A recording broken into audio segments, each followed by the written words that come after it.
The inheritance that wasn't mine according to Davidson. My grandmother wasn't Eleanor Wilson at all. Her real name was Eleanor Blackwood, daughter of Richard Blackwood, a notorious banking executive who had embezzled millions from his clients in the early 1950s.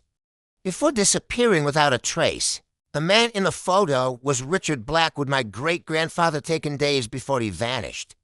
The authorities had always suspected Eleanor knew where he went and what happened to the money, but they could never prove it. Eleanor changed her identity and moved across the country, Davidson explained. She built a new life with a new name. The fortune she left you is what remains of her father's ill-gotten gains, carefully invested and grown over 7 decades. I felt sick. The inheritance I'd been so excited about was stolen money. Countless families had been ruined by my great-grandfather's crimes.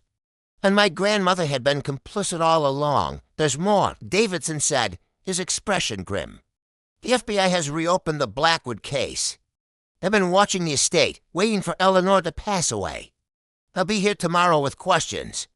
And they believe some of the victims' descendants might have legal claims to the assets. I left the office in shock, the inheritance paperwork unsigned.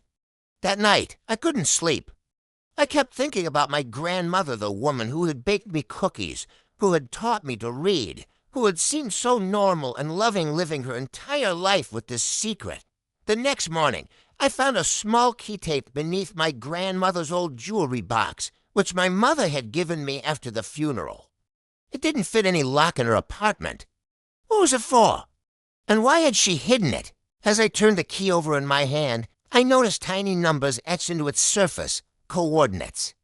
They led to a location in rural Montana, hundreds of miles from anywhere my grandmother had ever mentioned visiting. Before the FBI arrived for questioning, I had to make a decision.